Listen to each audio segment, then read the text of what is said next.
Hello, hello. Is everyone out there with me? Please make sure my microphone is working. If y'all can hear me, let me know. Happy Sunday, everyone. I hope everyone is having a great weekend. I know it was raining yesterday up in New York, and today it's sunny out. It's kind of cold, though. It's not kind of I just ran from downstairs to get here on time for you guys. I was trying to make sure I had my tea and all that stuff so I don't lose my voice. So let me know if you are here and you are joining me.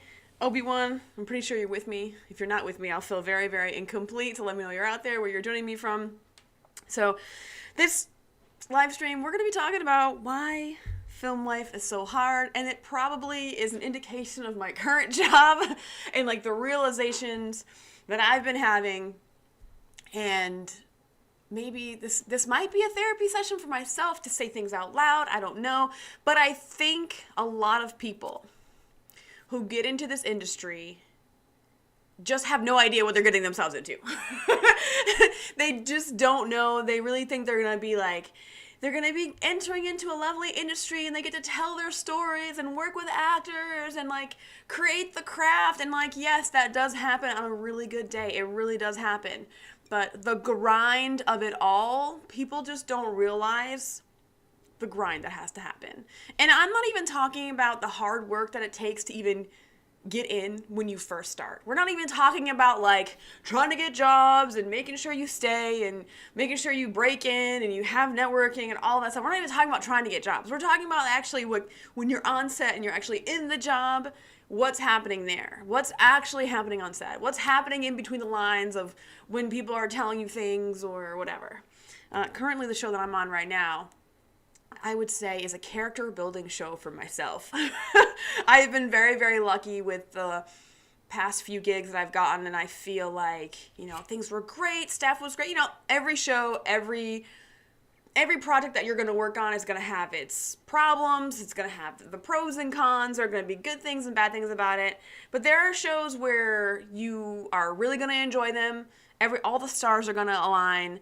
And then there are shows where you're like, oh my God, how did I get myself into this mess? What am I doing? What's happening? And on top of all of that, we are coming out of a strike, right? We're coming out of that long strike.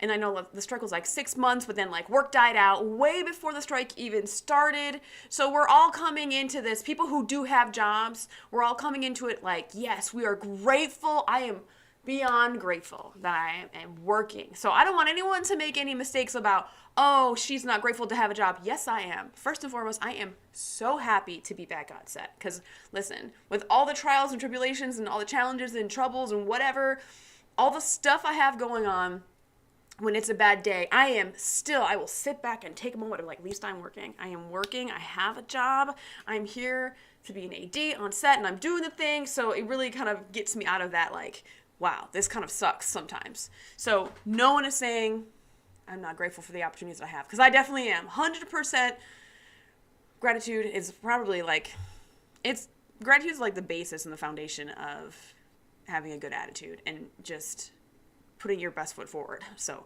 I don't want anyone to make any mistakes about that. So right now, the show that I'm on, pretty challenging. It's character building, I like to say. I can't say I listen to a lot of motivational videos and stuff. I need to get myself in the right mindset. And there's one sentence I always hear all the time. It's you can't say you had a bad day. Don't say you had a bad day. Just say you had a character building day, because those bad days, those challenging days are really the things that are gonna make you better, gonna make you stronger. You're okay, what can I do to, remedy the situation next time? So it's all about learning, you know what I mean? So I just find that sentence, I can't ever forget it. It's you didn't have a bad day. You had a character building day. So I like to call the show that I'm on now as a character building show for myself. It's just going to make me better. It's just going to make me feel like I can survive the next show and the next show that I'm on. So I'm going to go to the chat. Who's here with me? I don't have my chat open. I moved around my windows. I feel kind of unprepared, to be honest with you. All right, we got Amanda, Alvin, Obi-Wan, Helenberg. Hello, happy Sunday. Amanda, shout out to you. Yo, Amanda, just gotta say, I can't praise her enough because she has grown so much. She's a channel member. She's a Beyond Film School online online course alumni, and I've worked with her on the morning show. She has come so far. She is just like, she's taken the information and she's running with it. If she's not a perfect example of like the help that I try and give, like, she's growing. So Amanda, shout out to you. I'm just saying, if you're not having a good like day today, you better now, because I'm like singing your praises because you're amazing. All right, we have Claire. Hello, I hope you're still with me. Some of y'all jumped on. When I gotta move my windows around. This is really annoying me. Okay, I'm moving my windows around, guys. Stand by. Okay. So, getting into... Oh, Jason Woods, hello. Happy Sunday. So, I feel like I have some new names in here. Where are you guys from? Like, tell me where you're from. So, why is film life so hard? And the first thing I'm going to get into, and please, you are more than welcome to comment. You are more than welcome to ask questions. Of course, I forgot to even say, like, you know, I always welcome all the questions. And we're going to talk about some hard things. So if you have questions like, well, I've encountered this, what do I do? Happy to help. We're here for therapy, y'all. We're here to do it. So if you have questions, please put them in the chat. I'm happy to answer them if I can get to them. And the first thing we're going to talk about is the hours. The hours in the weekly schedule. This is probably the toughest thing, and I think with my current situation in the last 10 days of working, the last block was very, very challenging. And the reason why I think it was so challenging, and I think the basis of why the show that I'm on now is challenging, is because of the hours in the weekly schedule. Because here's the thing, is that some people are really thinking that they're going to get on set. It's going to be a nice Monday to Friday. It's going to be like they know long hours. Long hours is one thing, but I'm talking like when you start, when you end, and then the next day when you start and end. So the show that the last block, the show that I'm on, we started last week at a 6:30, and I'm pretty sure maybe you saw my Instagram post. Maybe you didn't, but either way, I couldn't believe that on a Monday I was doing a 6:30. And let me tell you that a 6:30 on a Monday, 6:30 p.m., let me just make that clear, 6:30 p.m. call on a Monday is rough because you know that you're going to be doing overnights the entire week. Well, we weren't doing overnights the entire week. We got halfway through the week, and then we had to have tight turnaround where it was like everyone just took their union rule amount of turnaround, which is like the hours of rest between the time you leave set to the time you come back, right? So tight turnaround where it's like, okay, we wrapped at 3, therefore we're going to take a 3 p.m. call. It was just like shifting back into the daily schedule of trying to get back into days is so hard because your body had just now adjusted to working overnights, right? You worked overnights, and then now you're asking your body to adjust back into days. So your sleep schedule is like wildly out of whack. It's wildly out of whack.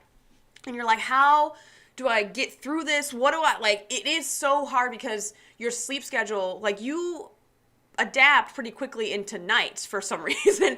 Like, it was weird because a lot of people on set were like, yeah, my eating habits are really weird. I'm eating at weird times. Like, I don't, like, when we start at 6:30 on a Monday, and then we had a 6:30 Tuesday and Wednesday, and then we had a 4 p.m. on Thursday, and then we had a 1 on Friday. So we were like going up and down. It was like bananas. So what normally happens, and this is because of like, we had exterior night shots. We had the show that I'm on it's like a night show. Okay, the action happens at night, guys. So we have to shoot overnights. That's expected. I understand what I signed up for. I totally understand what I signed up for, guys. But the usual way of going about a weekly schedule, and as a first AD, when I schedule a shoot, what you want to do is you try to ease the schedule into overnights, right? You start Monday like 7 a.m., 8 a.m., and then you work your way into an overnight. You gradually go into that, right? So your body can slowly adjust to doing an overnight. Because if you are going from like, okay, you have a 7 a.m., then you have a 10, then you have another 7 a.m., you're going back and forth, your body cannot respond as quickly as you want it to. So the hours in the weekly schedule is very, very hard for your body to adjust because people were cranky, people could not get to sleep, and when you don't have sleep, everyone's just a little bit more on edge. Okay, so this is one of the hardest things for people to adjust to, honestly. And I will say, we will talk about the length of hours, right? So let's talk about the hours itself.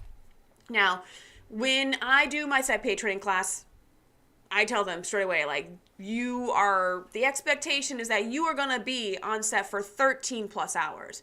The shooting day is 12 hours. But then think about pre-calls, people who are in before the crew call, the amount of locations people who are there before the crew even shows up. And then like the Teamsters are there before the crew shows up. So there's a lot of people who are there before your crew call. So when crew call starts, that's when shooting actually starts. Like you're actually kind of like putting the cameras down, framing it up, actors are acting, rehearsing, we're doing all the stuff, right? So shooting hours, but then all the people who are there, like PAs, like making sure background gets ready, the base camp folks making hair, making wardrobe, getting the actors ready. So all that stuff happens even before we start shooting.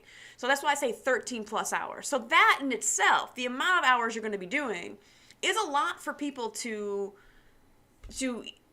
stomach. It really is like, wow, like we do sometimes 2 corporate work days in one of our days. Like I'm at a 40-hour work week by like Wednesday.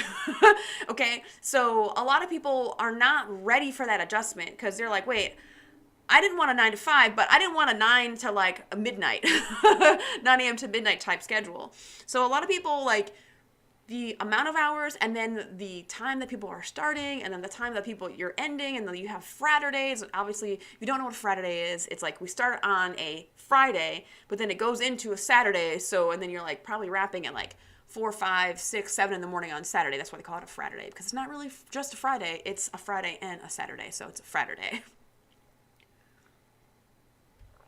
So that is probably the toughest thing, just because your body is like, oh my goodness. And then add on top of that the amount of people who just don't, I think, take care of their body to try and give them the best possible option or chance for your body to adjust to those types of hours, like making sure you hydrate enough, making sure you're not eating junk food, and make sure you're eating healthy, make sure you stretch every day and exercise. Like I cannot preach this stuff enough, man. And people are like, oh, I have to get up like every morning. I try to just make sure I do a 12 to 15 minute workout. That's like nothing. 12 to 15 minutes, but when you are so tired and you're like, oh my God, I just got to sleep. I'm like, because we haven't even talked about the commute, right? Because you don't shoot in the same place every day. So when you're not shooting in the same place every day, you could have a half-hour commute. You could have an hour commute. The other day we were in like right near Jamaica, Queens, and that was like an hour and a half away from me. And it depends. Is it rush hour? Is it not rush hour? Is your commute going to be like when you are working in New York City, if you're taking the train, it could save you like maybe 10, 15 minutes, but rush hour commute on the subway, if you're going from the Bronx to Brooklyn, that's an hour and 15 minutes on the train, okay? So, like, the commute itself is also wild. So, the amount of hours you're shooting, then the amount of hours you're taking the time to actually get to set is also a factor of, like, the amount of time. So, a friend of mine is like, dating, and she was saying how her date was kind of like, so when are you home? And this is why people are like, they don't want to get into a relationship with someone who works in film because they're never home because of the hours. Okay. And that is a very, very real, it's very real. And the divorce rate is quite high in the film industry, and people have kids, and they, I know a number of people who've gotten remarried, and it's like, I myself am separated. So I will say it's probably a factor because like I was on away jobs in different states, and it's just when you're away for so long for a lot of amount of hours, you never see your significant other. It is hard. It puts a strain on the relationship. So it takes a lot of work to make the whole life work. Okay. I'm just going to look at the chat really quick to say hi to people. Thank you. 6 a.m. call tomorrow. My call is 8 a.m. Yeah, we took an 8 a.m. Yeah, so my call is 8 a.m. tomorrow, so it's not that bad. 8 a.m. Because since I started at 6:30 on a Monday last week, I'm like, oh man, it was kind of nice to not have to wake up early on a Monday, so I will say that, but I really did get home at like 7 in the morning the next day. But an 8 a.m. on Monday is not bad. Hopefully the rest of the week goes smoothly, because we have to kind of stick to, and then this week we had Friday. Wait. Yeah, we have Friday. I have a 4-day week, y'all. I just realized I'm like 4-day week. I'm very excited. So it's really funny. So next week, Monday, I have a 6:30 call in the morning. So now we passed the equinox, and the amount of daylight hours, the sunrise, sunset, it very much affects filmmaking. So if you're trying to shoot a daylight dependent show in the wintertime, that's tough because there's not as many daylight hours, right? And if you're trying to shoot a, night dependent scenes or day or whatever, then it's going to be like, wow, we don't have that many nights, like, because the days are getting longer, the nights are getting shorter. So just trying to shoot certain things, it can be very, very strenuous based on the season that you're shooting your project in. So just keep that in mind.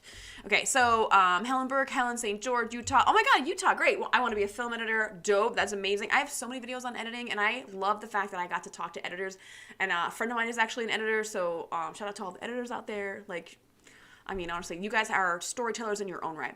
John C., hi, just found your channel a few weeks back. I went down a rabbit hole listening. So thank you so much for being here. I have people who discover my channel, and I'm like very proud that they find my videos, like not like just the deep videos that I'm just like I've had for a few years, but like they like maybe last year or the year before, but they're like going deep on like a video I did 4, 5, 6, 7 years ago, and it's still helpful to them. So I am so grateful that I can actually help all types of people that are finding my stuff and it's helping them in some way in their film career. So like, shout out to John C.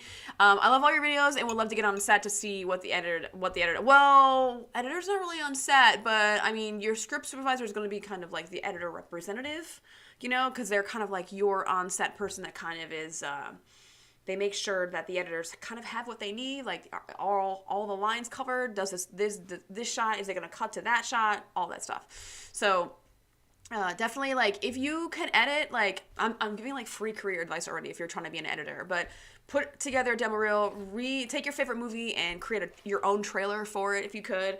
I think those are really, really, really great things to, like, showcase your skills, even if you have not edited anything. So I also would say, like, get on any of those film challenges, 48-hour film challenge.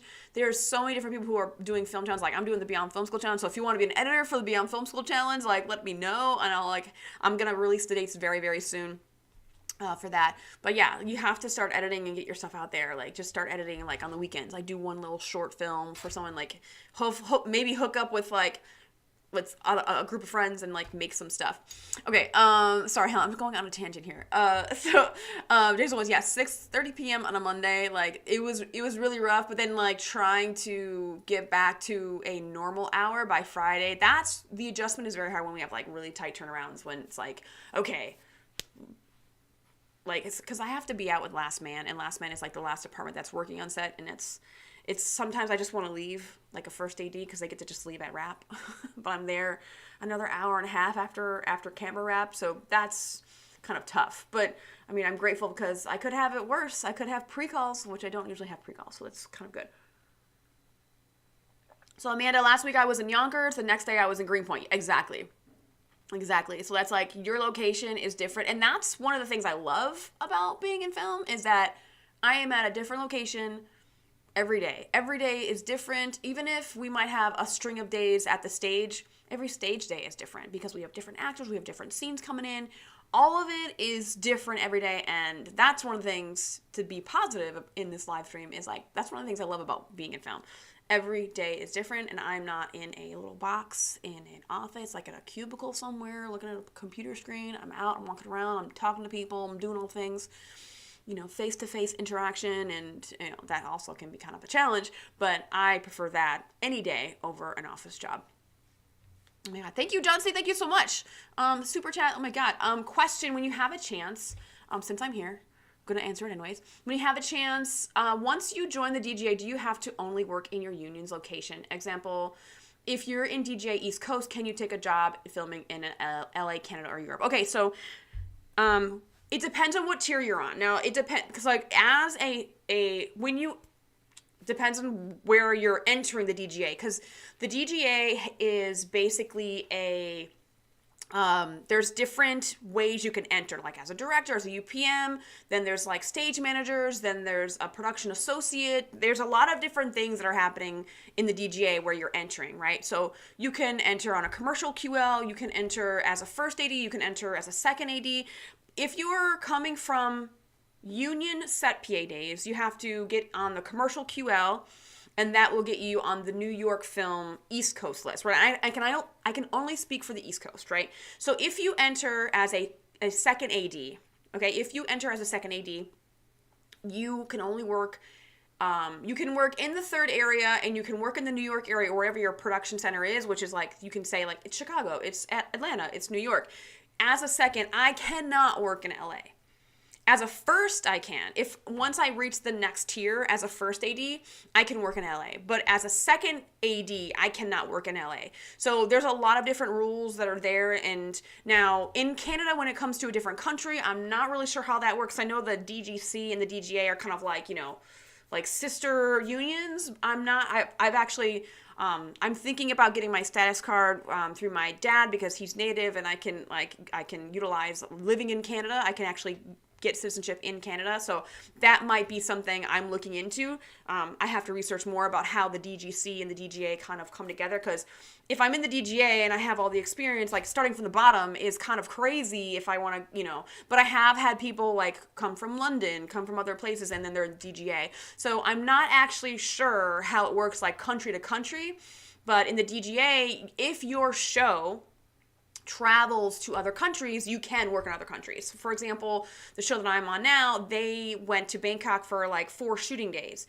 and the first AD, who's the first AD of the show that I'm on, like all the way through, he traveled with the show to that country. And for example, a show that I worked on a couple years ago, they went to the DR. So it depends on where the production is traveling. Like they will take the DGA ADs with them, so it just depends on all the things. I hope that answers your question.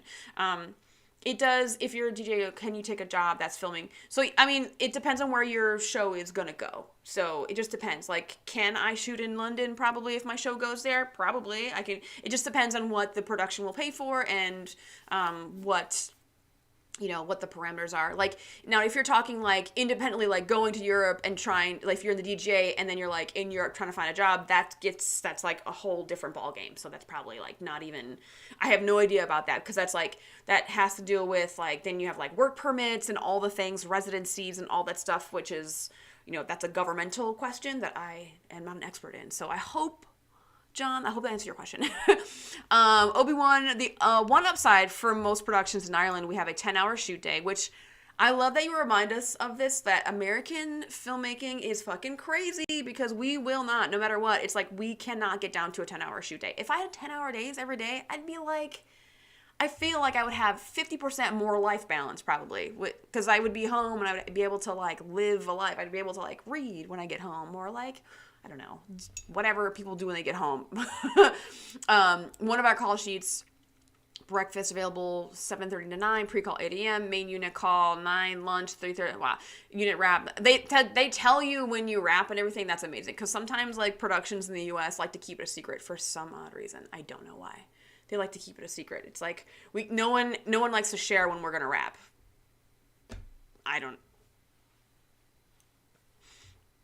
Let's see. Amanda, also now different networks have time windows. Yeah, so organized crime, law and order, we have to get everything done between 12 to 14 hours. Yeah, so Amanda's talking about like the 14-hour rule cap, where NBC Universal, if they are, and I think a Law and Order is CBS, but I know NBC Universal, they do produce some CBS shows, which is kind of weird. Like the network they work on is CBS, but you see it on CBS, but then actually the NBC is the one producing it and paying for it. So it's complicated either way. NBC Universal has the 14-hour cap, where we cannot go past 14 hours. Like a person can't work past 14 hours. So we have a 12-hour shooting day. That means no person, even the person that came in, they came in at 3 a.m., well, that means they have to leave at 14 hours, even if we're still shooting. And that's why a lot of AD teams have to stagger calls, and we have to make sure that, like, not everyone is in at the start and then they all wrap at the end, because then everyone's doing a 16-hour workday. So you have to, like, stagger people's calls and, like, maybe come in like a half hour from each other or an hour. For example, the paperwork PA that is doing the production report, and that person is going to be working maybe 1 to 2 hours after we wrap, maybe even more. Well, they're not going to be in at call, because then they're working like the longest day. And when I was a paperwork PA, this happened to me, which is kind of crazy. I took a position where I was running first team. I was running the base camp, meaning I was in with the actors at the top of the day, getting them ready in hair, makeup, wardrobe. Then we would do the whole day, and then I was doing the PR at the end of the night, and I was the last person on the clock, finishing the PR, sending it to the office and the UPM and all the people. I was doing literally 18-hour days every single day, and that's why I quit that job. Because it just didn't make sense for me to be the first one in and the last one out, like, which is fucking crazy when you think about it. Like, 18-hour days every single day, and we were shooting in, like, Newburgh or something. Like, we had hotels, but, like, literally I had to sleep, get to work, because it was, like, still where our hotel was, it still was, like, a 20-minute, 25-minute drive into where set was. So I, like, maybe, like, plus if you think showering and eating, or maybe no time to eat when I got back to the hotel, but it was, like, maybe, like, I had 5 hours of sleep, maybe if I was lucky. We also worked French hours a few days too. My not having lunch is the worst. Rolling lunch is the absolute worst, because that means I can't sit down for like 20 minutes. I just want to sit down for 20 goddamn minutes. And when we don't break for lunch, I can't sit down. I get so frustrated. I hate rolling lunches. I hate French hours. I just want to break for lunch. And a lot of people love rolling lunches and love French hours, because the idea is that you're going to have a 10-hour workday. But in America, it doesn't fucking happen. We just keep shooting, and we keep shooting. It's like 12, 14-hour days. I had a show in Atlanta. I was working in Atlanta, and we never broke for lunch, because a lot of things were daylight dependent. We never broke for lunch. It was always a rolling lunch. And the promise was that we would shoot 10-hour days. The first 2 weeks, we did do 10-hour days. And then it started creeping to 11. And then it started creeping to 12. And then it started creeping to 14. And then I was like, what is happening? We're not breaking for lunch. Everyone's doing 14 hours. It was the worst. It was the absolute worst. Sorry, I went on a real big rant about rolling lunch and, like, French hours. I can't. I don't like them. I don't like, just let me break for lunch. Give me a half hour to sit down, recharge, and get ready for the next half of the day, guys. Just, can I do that, please? Cool, thanks. I saw your DGA joining video. Oh, I was going to say, like, the DGA joining video, that's, like, a long video, but that is the journey about how to get into DGA. A lot of people are curious about that, because they're like, it's, like, this mysterious thing that no one knows about, so I'm really glad you watched that video. I'd love to see a video on the visual effects super roll. I think that's a really good video to make, because I think I have a few people that I can interview to find out about their job, because they're on set, and the amount of jokes that happen of, like, oh, we're just gonna paint it out. We're just gonna, we're gonna do this blood thing. We're gonna do this, the shots are gonna be CGI or, like, visual effects, and CGI guy's like, like, he knows what he can or cannot do. Right now, it is a guy, that's why I say he. But yeah, I think the visual effects supervisor, I think it is an interesting role to get into, which is wildly different from special effects stuff. So, and I know I'm making more and more connections in those two departments, so I think it might be kind of like special effects. That video is going to be really fun, because they have all the fun stuff. Special effects makes, like, the snow, they make cobwebs, they make fire, the explosives, and it's like, like, special effects is all the fun stuff. So I think that'd be a really fun video to do. For the wrap and the French hours, as we couldn't have him on set for more than 8 hours at a time. Okay, that makes sense. If you're, like, working with minors and stuff, where you're, like, working with youngsters, then that makes sense. Don't work on a Nolan set. No chairs. Oh yeah, see, everyone keeps talking about Nolan, and I'm gonna get into that a little bit. The power structure.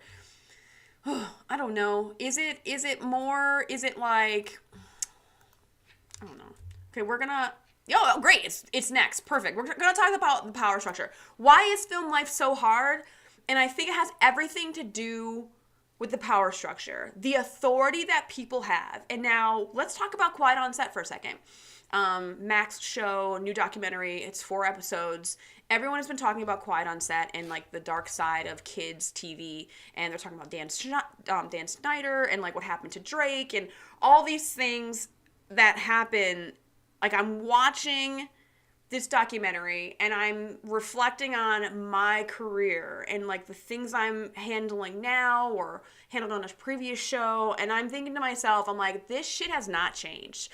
Like, the whole sexual abuse and harassment and all that stuff, hopefully it has, because I have worked with a lot of minors, and there's not a moment where I'm like, you know, there have been times where I've worked with kid actors and minors and kids who are like 8, 9, you know, sometimes they're 15, 16 or whatever, and I'm always like, okay, come on, mom. Like, I'm like, come with your kid. So, and I know it's if you are putting your kid through the acting world and you have them on TV and film sets, it's like, it's going to be taxing on your kid, but it's going to be taxing on you as a parent too, because you need to be there all the time watching that kid no matter what. And it can get kind of maybe a little boring, maybe a little tiring. Maybe you're like, oh God, I'm like, we've been on the stage for this many hours or whatever. Like, and minors can't work past 8 hours. So, but then it really, really gets me when what happens is that like, hey, we're running over, you know, let's just ask the mom if she can stay a little longer. And this is like in the last couple of years that I've seen this happen, where a producer will walk up to the mom and be like, is it okay we keep them another half hour? And that's that I'm talking about this power structure, because as a mom, what they were saying on Quiet on Set is like, you just don't want to squash the opportunities that your kid wants to have as an actor. Because I'm sure a lot of these kid actors have been thinking about being actors for like years. They see people on the screen, they're like, I want to be a performer. And as a mom or a dad, you're like, oh yeah, I guess, sure. Like, if it's only 15 more minutes, but then it ends up not being 15 more minutes, it ends up being 45, ends up being like, you know, 9 hours, you know, total, another hour on top of that 8. And this happens all the time, where you just have someone pressuring you to be like, we need your kid for this much longer because we're running behind. And as a parent, it's like, you don't want to be the one to say no, because you just don't want to like ruin your kid's career, right? And that is very, very still prevalent. It still fucking happens. I've seen it happen. And as an AD, I refuse to ask the parent. I'm like, that's not coming from me. That better come from a production person, or you know. And I always, and maybe I think producers that might catch my live stream or videos, they'll be like, oh, I'm glad that she checks that, you know, like that she is like looking out for the parent. Because I tell the parent, I'm like, you can say no. You can say no right now. You can go home right now. You have every right to say no. And if you get reprimanded for it, there is something that you can say, like, I decided to go home after an 8-hour day. They wanted me to stay. I didn't want to stay. Therefore, and then they wrote me off the show.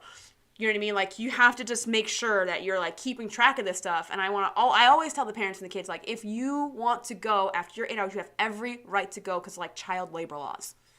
You know what I mean? So getting more and more into the power structure and talking about the higher up you go, right? So say you're a director, say you're a showrunner, say you're a producer, and you start to get a lot of power. And like, if you start to be on a show where it's a hit and it's making money and the ratings are really, really good, the producers and the writers and the directors, and especially like directors who are successful and they win awards, and the more and more of those people you have, the more entitlement comes with that, and the more power hungry comes with that, the more they want things done their way, and there's no other way to do it.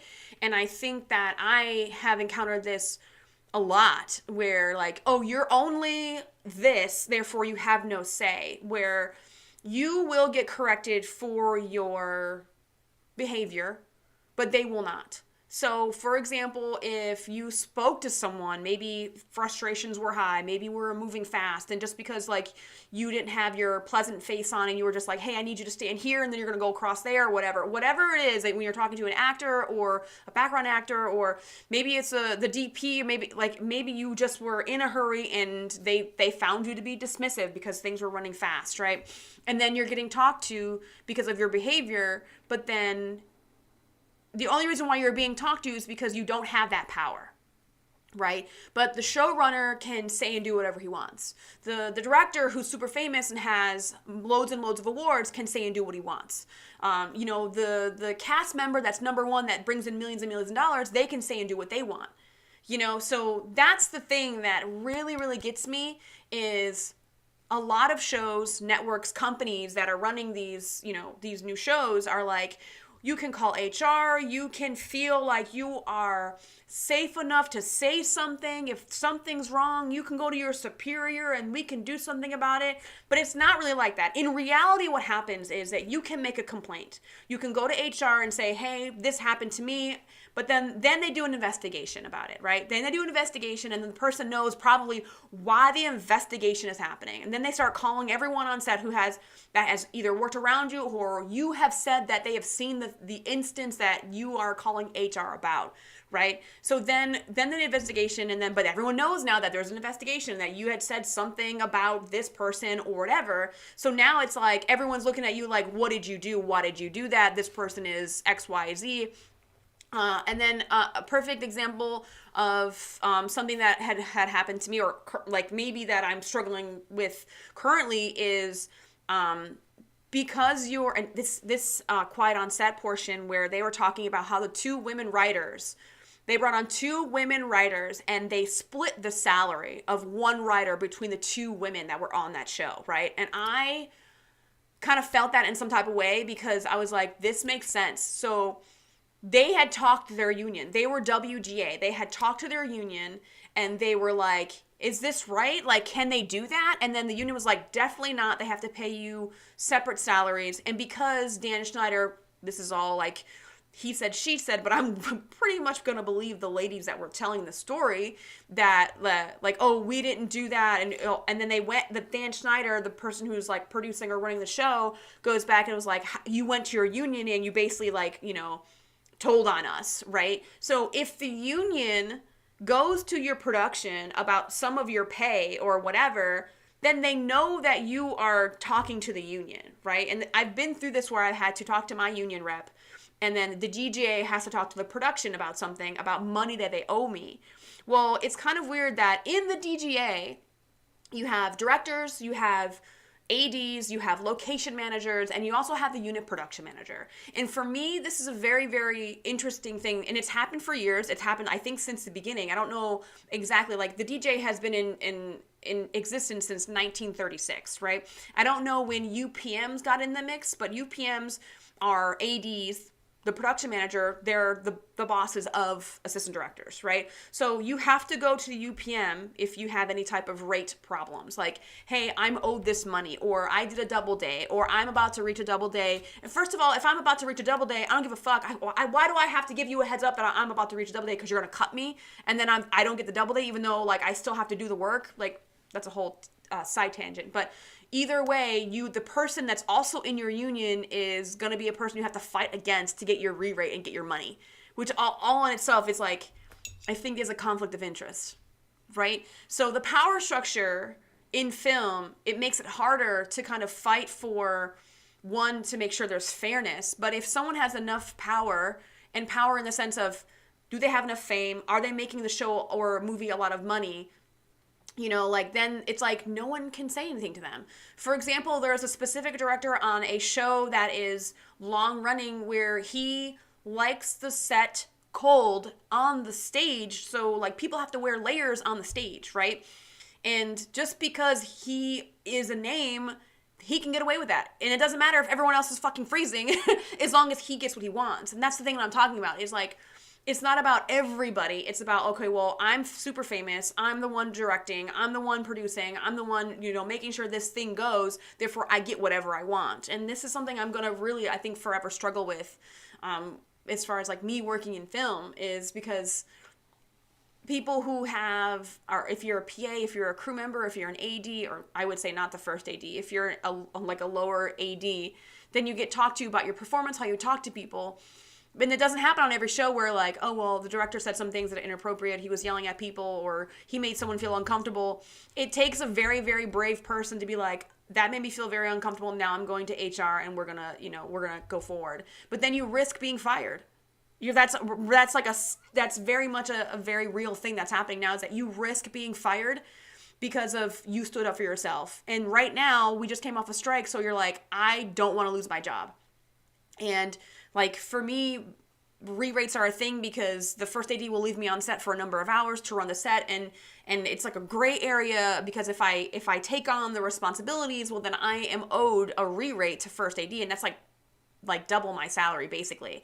So, and now it's like, if I ask for the re-rate, well then I fear that they won't ever give me a bump up day to first, or they won't give me a bump up day to key second. So all these things where you're like afraid to say something and be like, well, yeah, you owe me this day. Well, then they just won't bring me on and they can fire me for, whatever, for the next episode or something, which is completely unfair. And it's very hard for me to stomach all of that when it comes to like the power structure. And just to get back, we'll circle back to Christopher Nolan. Like, homeboy brings in billions for studios. And I love Christopher Nolan. I love his movies. Have I worked with him? No. I hear he's a great person to work for. But the fact that he's like, no chairs is interesting, right? It's like, if you have chairs, you're sitting, you're not working. I get it. I understand the mentality, because I talk to my Set PA trainees a lot about this, where it's like, no one's telling you can't sit down. Just don't sit down on set. Just don't sit down when you are in front of your bosses. Like, do it on your own time. Hide if you need to sit down. Take a minute, whatever. Do it when you're not in front of everybody, right? And people hate that I have that stance, because you're like, we should have a right to sit down. But when you're sitting down, if you're sitting down on a lockup, you're not really going to be doing that lockup very efficiently, because you look like you're relaxing and you're not really working, right? So if you're standing up and you're like confident, you're like, yes, I'm gonna do this lockup, that's one thing. If you're sitting down, you are resting, you are not working. So I understand the mentality with the whole Christopher Nolan and not wanting to sit down, right? I've worked on some shows where the cast member would be like flipping out if their chair wasn't like right there next to him. Like, and they were saying that there are no chairs for even actors on set. So it takes a huge name like Christopher Nolan that makes billions of dollars for studios, and he brings in $1 million for himself, like every fucking month probably. He brings in millions for so many production companies and like billions for studios, and people will fight for Christopher Nolan and will put up with any restriction or demand that he has to make sure he's happy and to make sure he sticks with a certain company, to make sure he's bringing in the big bucks for that studio. So the power structure for me is like very, very hard for me to be like, ugh. You just have to kind of stomach it. You have to just deal with it. And you just hope that as long as you keep treating everyone with respect, and with, you're civil with everybody, and you have a good attitude, it's like you hope that you're not a victim of this power structure, and you just like, I'm just here to work, I'm just here to do my job, I'm here to set some background, tell people what's going on as NED, let the actors know what they're doing, I just want to have a good day. Okay, I just want to have a good day and hopefully not be a victim of someone's crazy high demands because they're in a position of power. And this is a very real, very, very real thing that happens to people even still today. Not even just kid shows, guys. I'm talking about like fucking fully adult shows. Movies, television, streaming service, all the things. It is still very much a thing. So I want to go to the chat, rest my voice, because that was a whole thing, guys. Oh my goodness. I did my first stunt unit last week. Any advice if I have another stunt day? What do you mean, Amanda? What kind of advice are you seeking? With stunt days, you just have to listen. You have to make sure that you are on top of your game and you're listening to what the stunt is, what beat by beat, what the stunt is, and making sure that you're paying attention, because stunt days are about safety, okay? So there could be driving, there could be running, there could be a motorcycle, it could be all the things. You have to make sure you're on top of your game and making sure that you're paying attention, because stunt days is all about safety. We don't want anyone to get hurt. People who work on the crew or any pedestrian or civilian that's walking by seeing what we're doing, okay? So we want to make sure no one gets hurt. That's like the big thing with stunt days. Pay attention. That's the huge thing. I mean, you should be paying attention no matter what on set, right? But stunt days are like, you got to be just fully aware, And if you're not sure about something, please ask, like, what are we doing? Is the motorcycle coming down this street? Is it turning left? Is what? Like, ask the questions, okay? Because if you don't know, then that could be a safety issue.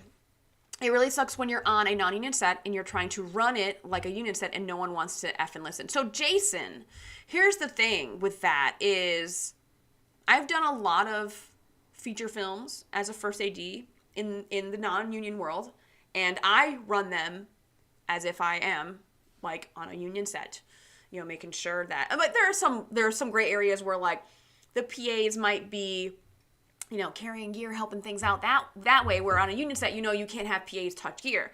But as far as like having a 12-hour structure, making sure we break for lunch at 6 hours, I have always implemented those rules.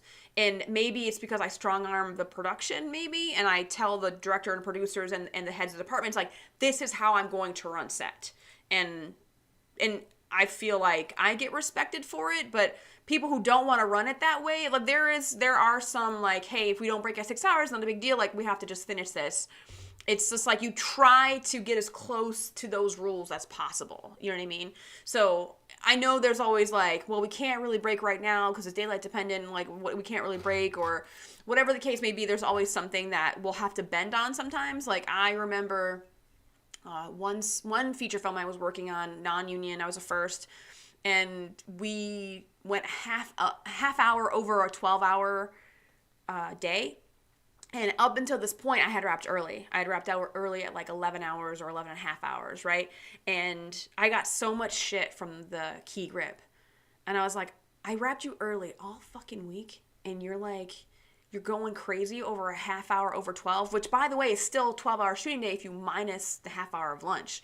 So I still took it as a win. I still wrapped on time. And homeboy like tore me apart, and I was like, are you kidding me right now? Like, we're not, like, I didn't do a 15-hour day. I didn't do a 16-hour day. But it does, sometimes non-union gets kind of crazy with, you know, we have to finish. We don't have,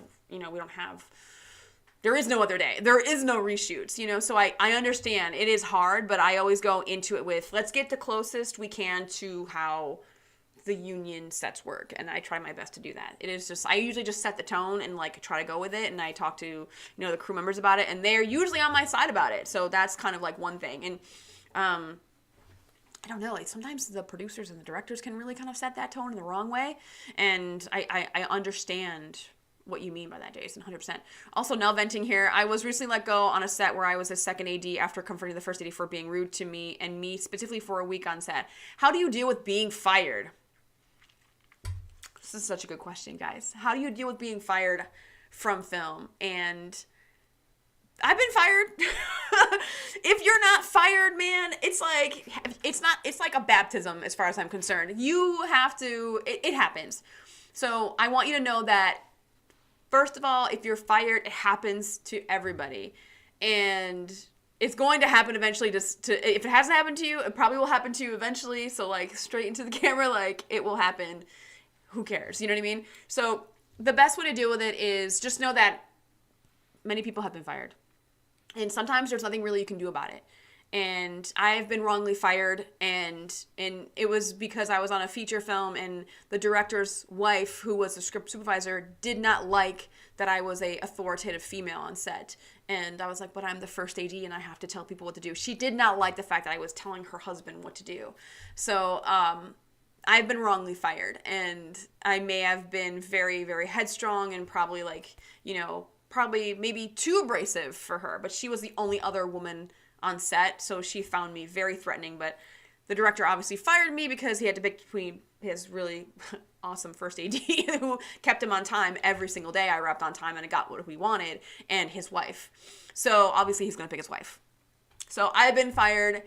And through me being fired, I was so mad for so long because I felt that I was really, like the injustice I felt. I was like, this is unfair. I can't believe I've been, you know, treated this way. And basically, it's just, since I feel like I'm an advocate for justice and it happened to me, there was like nothing I can do about it. But then like I cut my losses, and then I got right on the equalizer. So it may be a blessing in disguise, and I heard how the rest of the shoot went on that show, and they went to 16, 17-hour days. They didn't wrap early. They didn't get what they needed. So I had validation in that, where it's like they were worse off without me, and knowing that, my pettiness, me thinking about how like I know I did a good job and I kept people on track, and the fact that they just pushed me out because I was a female, a strong female, because she didn't like me, was so fucking fucked up. I'm sorry I'm swearing, but like it does make you feel some type of way. I felt so much bitterness and I was very resentful, and I just, I had to talk about it. Because for a long time I didn't want to talk about it. I had to talk about it, and I had to like really be like, what can I take from this, right? Like how could I approach this better? What can I have done? What was my attitude like? Could I have been a little bit more flexible? Could I have been a little bit nicer? Could I have been a little bit kinder? And I took a lot of like internal things of like, where I know when you're fired, you want to blame everybody else. But there's a moment where you have to have accountability for your actions. So and I'm not saying this is, I'm just using you as an example, Jason, because you talked about this and you brought this up, is because maybe if you confronted the first, were there people around? Did you have a very strong tone with that person? Was it in front of people? Was it private? Did you say like, hey, I'm getting a little frustrated because the way you're talking to me, blah, blah, blah. Like, did you pull that person to the side? Or, how was your tone? Were you yelling? It all depends on the approach of it all, So for me, I really think about like, what did I do? How could have I made this better? You really don't want to be in the game of blaming everybody else for the thing that happened to you, because you, no matter what, will still have you're playing a role in that. Like, you did something to cause that thing. Like, yes, I know that I was wrongly fired, but had I been a little bit more gentle with the script supervisor and a little bit more gentle with my approach to how I talk to people, and not so like, fierce all the time, probably would have finished that job, but then I probably wouldn't have been on the Equalizer after that for 7 months. So like, who knows, like, things all happen for a reason. So that's another solace I want you to have in this whole thing, is things happen for a reason. Maybe you're not meant to work at that first. You know what I mean? Like, maybe it's just you're better off that you're not working with that first AD, because that happens too, where like things happen for a reason and then it's a blessing in disguise. But I also want you to like reflect on, what did I do wrong? How can I get better? How could I approach that conversation a little bit better? I mean, you have to learn when to cut your losses, when to fight certain battles. You know what I mean? So it's all about like the approach, how you can reflect on the thing that you felt wronged by. So when people are fired, it's like, yes, everyone gets fired. And then look at like the situation, like how can you stay accountable, and how can you look at your actions and not blame everybody else? But also look at it like, well, I think it was meant to happen. So that's how I got through me being fired. It took me a long time to get over the fact that I was fired. I was bitter about that for so long. And even though I was fired, they still paid me, they paid me throughout the week. They didn't like cut my pay, or they didn't reimburse me for my travel. Like, you know what I mean? They didn't do anything like that. So they still reimbursed me for all my gas and tolls of traveling and all the things. And they paid me for, all the money that they owed me. They didn't pay me for days I didn't work, but that told me that they still did right by me, even though it didn't work out and I didn't mix with his wife on set. Like, they still were like, they still gave me the first AD credit. I'm still credited for that movie. So it's not like I was fired, but I wasn't totally done wrong. So I had to really like let go. So, I mean, best case scenario is like, talk about it, process it, reflect, see what you can take from it, and take accountability. And just kind of just like let it go. Because there's going to be another time where you're going to have that situation with a first AD or another person or someone else who's higher up. And you're going to be like, I don't like the way they're talking to me. And I actually had this happen to me a couple weeks ago, where I had to go to my boss and I took him aside privately and I was like, hey, I just don't like how you talk to me on the walkie. I think that you're being really rude to me, and it sounds like you're being very rude, and it's a very public display, and I don't know if you realize how you're treating me in public, So, but that was a one-on-one conversation. I came in very gentle and I was like, this is how I'm feeling. And then he was like, he took it in and he adjusted, and we went from there, and we just kept working, like the next day and the next day. So that's a really good question, Jason. So Obi-Wan, the child actor for us, it was his first film. He was getting restless on the night shoot. Understandably, he started playing hide and seek between takes, which drove some of the crew. Oh yeah, that's rough. But you're like, this is a kid, and he's not supposed to be working, right? So like, I totally understand that. Yeah, so 8-hour day. Yeah, when you work on shows with a lot of kids, it's like the labor laws are are fierce and they should stay in place. What if you see another PA yell at a pedestrian that is at or close to their lockup? A Teamster noticed it and pointed it out to me. So here's the thing. It's like, it's really hard to check a peer. And when you feel like you are lower than, like you're lower on the totem pole, but if you are like here, it's kind of like, who the are you to correct this person? The Teamster probably could have went over to that PA and be like, hey, you got more power than me. You should go over there and talk to them. Like, they're not going to listen to me. They'll probably listen to you. Because the Teamster will put the fucking fear of God into you when they come up to you as an additional PA, for sure. Was the PA an additional or a staff PA? Because if it's a staff PA, I would talk to my second. The second AD does not want people to be, I mean, if the second is worth their salt, then they don't want pedestrians to be upset with us. Locations doesn't want anyone to be upset with the filming of the whole process. So I would take it to those second AD, because if I find out that an additional or a staff PA is being rude, I want to know about it, because I will address it 100%. So I want that to be, known, is that I don't want rude PAs. Most people don't want rude PAs. If you're being rude to background, if you're being rude to pedestrians, like, you don't need to be working in film, because we work with too many people to have someone that's rude to someone just by default. Like, and this is something I stress in my Set PA class. It's like, just be kind, just be nice, because they're more likely to stop for you. They're more likely to go along with what you want them to do, whether it's stopping or diverting or going in a different direction, crossing the street so you're avoiding filming. I think that there's no reason to be rude, and you should bring it to your second's attention if it is like an additional. I mean, if it's a staff PA, for sure. If it's an additional, yeah, I would say some shit. Like, and it's, you can go up to the second kind of gentle and be like, hey, but Amanda, I know who your second is. I believe I know who it is, and from what I hear, that person is also not the nicest person. So it might be someone who you have to kind of be like, go to the person that might take that person aside and have a conversation with them. So, because sometimes, like, seconds are rude. Like, I don't think second should be rude, though. I'm sorry. I don't believe in being rude in any part of this whole filmmaking process, regardless of who you are and how much money you're making. Okay. What do you do on the financial side if you get fired? I mean, I know here in Ireland, I'd go to a social welfare office, but obviously I don't know how it works in America. I'd also love to learn about. If I'm fired from a non-union show, I'm SOL, to be honest with you. There's nothing I can do. There's nothing I can do, right? If I'm fired, oh my goodness, I've not been fired when it came to payroll, when I was on the payroll thing. I believe you can. Yes, the only time you can't collect unemployment is when you quit. If you're fired or laid off, or your job just ends because it's like seasonal, then you can take unemployment. If you're fired, I believe you can take unemployment. Anyone out there in the U.S., let me know. Anyone who's in New York. Amanda, you might know this because you're in New York. But I believe you can collect unemployment in the U.S. for most states if you are fired, and if you're laid off, but you can't. If you quit, you can't. You've like forfeited your rights to unemployment, unfortunately. There has to be like reasons why you quit, because I think there's questions like, oh, if you've voluntarily exited the job, what do they call it? If you voluntarily terminated the contract between you and your employer, then they'll ask why. So and then they give you like reasons why, and sometimes it's a case by case basis if you quit. But most of the time, if you quit, you can't. But if you're fired, you can.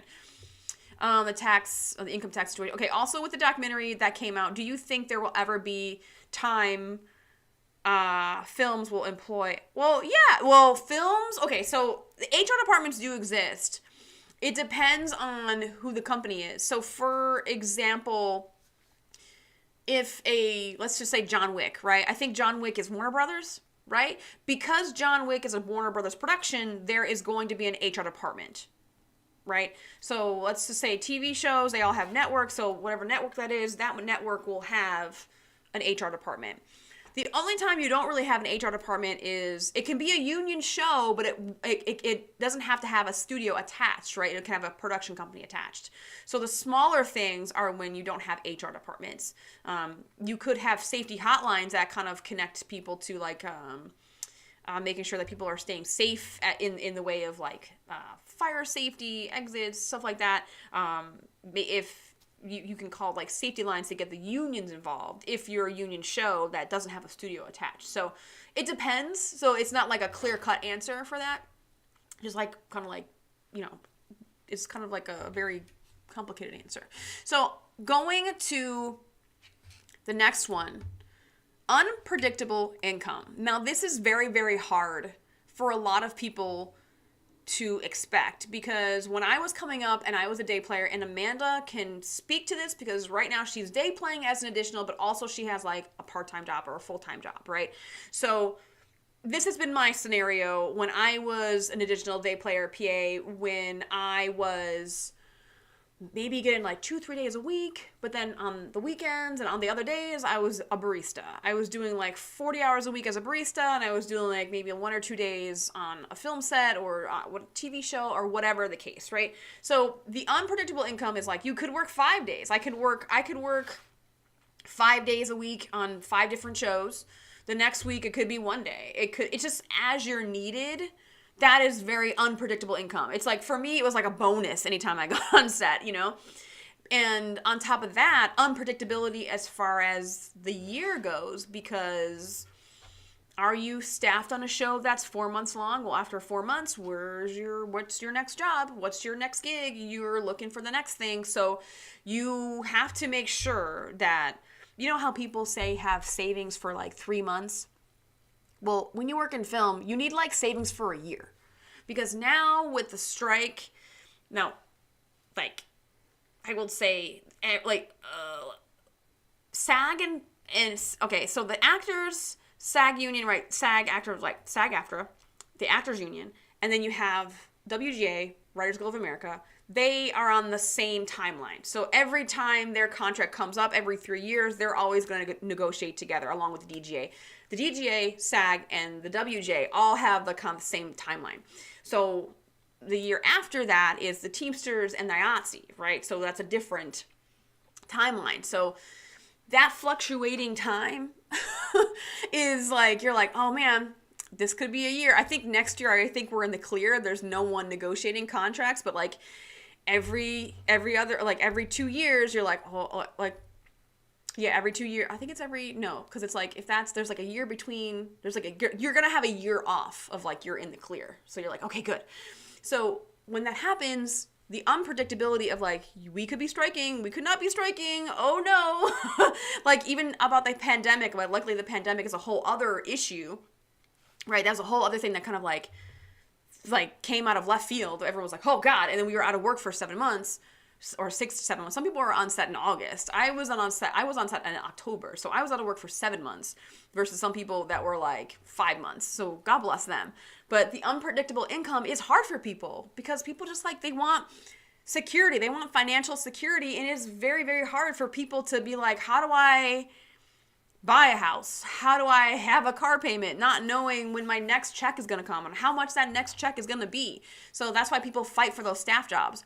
And it's very hard to figure that out. And that's why I tell everyone that's coming up and they're starting as a PA and they haven't gotten those staff jobs yet and they're additional day player and they're coming on when they're needed, you need to have a side job. You need to have a side job. There's no way around it unless you get financial support from family members, from a spouse, or maybe you just have a trust somewhere. I have no idea. But you need to make sure that you have a flexible job or some type of income to supplement the fact that you are going to be out of work maybe for a month, or you're going to get 1 day here, 1 day there, or a couple days per month, building up to the bigger paying jobs or the staff jobs as you build your career. So the unpredictable income is very, very hard for a lot of people. It's very, very hard, and people are like not expecting that. And not to mention, people who are trying to make their own films, forget it. Like that's a whole other financial risk that people like lose their houses over. They like sink like thousands and thousands of dollars. They get their friends and their family to invest in this movie, and I'm talking like hundreds of thousands of dollars. People like are really good at fundraising because they have like rich friends and rich family members and stuff. But people who are indie filmmakers, they're like beg, borrow, and stealing, trying to make their feature work or get it made, and so they could get distribution and get a deal or whatever. Like, look at Paranormal Activity. They made that movie for $50,000. I believe they fundraised all that money, and then it ended up being like multi-million-dollar franchise. So it can happen. Success can happen. It's just very unpredictable. And if there's anything I know about human beings, is that the uncertainty of it all is hard for people. They don't like the uncertainty, the unknown. It's like they want to know when their next paycheck is coming. They want to know how much work they're going to get. And that's why people worry about the next job and the next job, and they don't want to say no to any job that comes their way because they just don't want to be in the spot where they can't pay their rent. And no one wants to be homeless. Of course, I get it. So unpredictable income is very, very hard. So when the living is good and you're on a good job and you have tons and tons of money coming in, do not live like you are a king, guys. You have to live beneath your means. I'm not here to give you financial advice, but when you have a good job, pay off your debt, get out of debt, right? Make sure you don't have those monthly bills. Don't let the credit people and the interest rates eat your income alive, okay? Like, make sure you're putting your money away for that hard few months that's coming down the line. You want to make sure your expenses are covered, and your expenses shouldn't be credit card debt. Your expenses should not be a fucking crazy big car. Like, you got to live beneath your means. You have to make sure that you can thrive. And I'm not saying just survive. Have build a life that you like, but build it in a way that's not going to fucking cost you so much money. So just make sure when the giving is good and you are on a good job, save your money. Save your money for when those 3 months come along and you're not working in the wintertime. Like, January and February are really, really hard for people on the Northeast, right? In the Northeast, because it's like wintertime and not a lot of things are shooting besides network shows.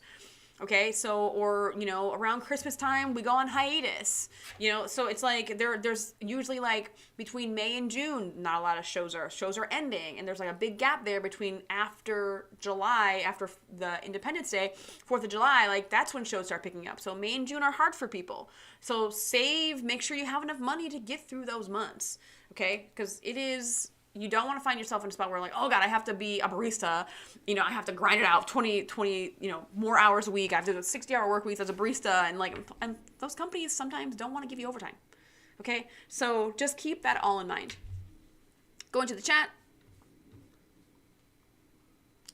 Saw that the same part of it. Yeah, we didn't have an HR COVID guy. Oh, COVID guy was rude, but kept being inappropriate in things he was saying and doing. I was grateful he said, in a room of people way above my pay grade, because they sorted it. Good, because that's the thing is, like, if you can't go to HR, go to your producers. Go to someone that's higher up. It's like, hey, I don't want to say anything, but, like, this is happening. Someone's got to take accountability of this person. Someone's got to say, like, yo, bro. And it shouldn't be you in a confrontational state. It shouldn't be like, you're not the policeman. Like, bring to someone's attention. Or sometimes you can get a lot of other people involved to be like, yeah, I don't like it. And if enough people say something, like if you complain and then other people, like 5 more people are complaining about the same person, well, then that is going to be a common denominator, and it's not just going to be you complaining. So usually when you can bring other people in, like, hey, like, did you see something? Like, can you say something as well? Like, I'm going to say something. And I have seen this happen as well, where no one really wanted to go to HR, but they wanted to bring to attention, like, to the producers, and then they took care of it. So that's also a suggestion. Amanda, it can also depend on the company. When you and I did the morning show, they paid us New York State minimum wage. NBC pays more. CBS pays state minimum. Yeah, it all depends on the show. It depends on the show, right? So, like, Manifest, they're not shooting anymore, but they are paying their PAs like $19 an hour a couple years ago. I was like, holy shit. $19 an hour is not bad when your minimum wage is $15. I think minimum wage is $16 now. So I think, right now, like, a lot of people are paying $17 an hour. Like, my show pays, I think, $17 an hour on for the PAs. So it just depends. We're paying more dollar over the minimum wage, which is like, it's, I guess, is generous. Because some shows, there are some companies I won't call out, but some companies will not pay PAs over minimum wage, which sucks.